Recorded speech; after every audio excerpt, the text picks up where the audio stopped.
Hello everyone, আসসালামু আলাইকুম। Welcome back to my channel. খুব সহজ একটা নাস্তার রেসিপি আজকে আপনাদের সাথে শেয়ার করব, যেটা বিকেলে চায়ের সাথেও পরিবেশন করতে পারেন, আবার চাইলে এটা কিন্তু বাচ্চাদের টিফিনেও তৈরি করতে পারেন। আজকে আপনাদের সাথে চিরা দিয়ে দারুণ মজার চিরার টিকিয়া বা চিরার কাটলেটের রেসিপি শেয়ার করব। তৈরি করা ভীষণ সহজ, ঘরে থাকা কিছু উপকরণ দিয়েই তৈরি করা যায়, আর খেতেও এটা ভীষণ মজার হয়ে থাকে। আশা করছি আজকের রেসিপিটা আপনাদের কাছে ভালো লাগবে।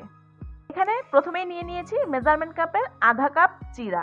এটাকে বেশ কয়েকবার পানি পরিবর্তন করে ধুয়ে নিয়ে কিছুটা পানি দিয়ে এটাকে ভিজিয়ে রাখবো, আর পানিটা দিতে হবে চিরার সমান সমান। খুব বেশি পানি দেওয়া যাবে না, দেখতেই পাচ্ছেন চিরাটা আর পানিটা কিন্তু এক সমানই আছে। এই পরিমাণ পানি দিয়ে চিরাটাকে ভিজিয়ে রাখতে হবে 15 থেকে 20 মিনিটের জন্য। 15-20 মিনিট পরে দেখতে পাবেন চিরাটার পানি সম্পূর্ণ শুষে নিয়েছে আর চিরাগুলো বেশ নরম হয়ে গিয়েছে। এখন এই চিরাগুলো আমি একটা মিক্সিং বোলের মধ্যে নিয়ে নিয়েছি, আর এখানে মাঝারি সাইজের 2টা আলু সেদ্ধ করে আমি গ্রেট করে নিয়েছি। চাইলে হাত দিয়ে মথেও নিতে পারেন, সেক্ষেত্রে দেখা যায় অনেক সময় দানাদার অংশ থাকে, তাই গ্রেট করে নিলেই সবচেয়ে বেশি ভালো হয়। এখানে দিয়ে দিয়েছি 2 টেবিল চামচ পরিমাণ পেঁয়াজ কুচি, 1 টেবিল চামচ ধনিয়া পাতা কুচি, আর 1 টেবিল চামচ পরিমাণ কাঁচামরিচ কুচি। ঝালটা কিন্তু নিজেদের পছন্দ মতো কম বেশি করে ব্যবহার করা যাবে। মরিচের গুঁড়া দিয়ে দিয়েছি এখানে 1 চা চামচ পরিমাণ। আধা চা চামচ পরিমাণ ব্যবহার করেছি ভাজা জিরার গুঁড়া, সেই সাথে আধা চা চামচ ধনিয়ার গুঁড়া। চাট মশলা এখানে দিয়ে দিয়েছি 1 চা চামচ পরিমাণ। চাট মশলাটা ব্যবহার করার চেষ্টা করবেন, এতে করে এটা খেতে ভীষণ মজার হয়ে থাকে।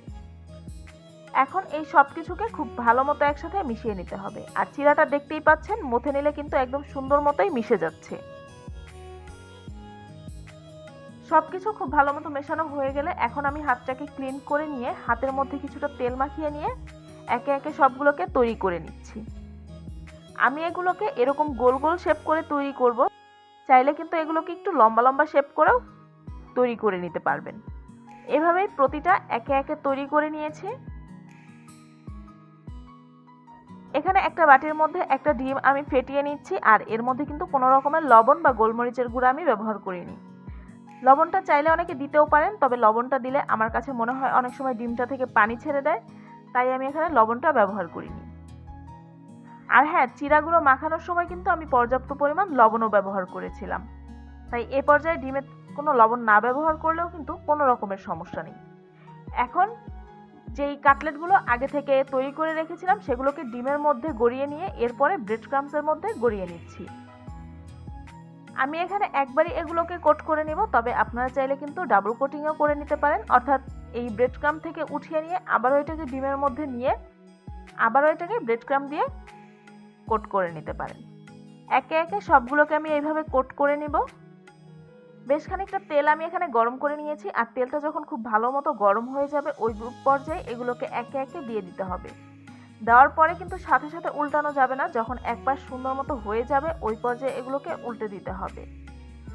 আর চুলার হিটটা মাঝারিতে রেখে আমি এগুলোকে ভেজে নিব, যেহেতু এর মধ্যে কাঁচা থাকার তেমন কিছুই নেই, সব কিছুই আগে থেকে সেদ্ধ করা, তাই মিডিয়াম হিটে এগুলোকে ভেজে নিলেই হবে। যখন এরকম গোল্ডেন কালার চলে আসবে ওই পর্যায়ে এগুলোকে আমি তেল ঝরিয়ে উঠিয়ে নিচ্ছি।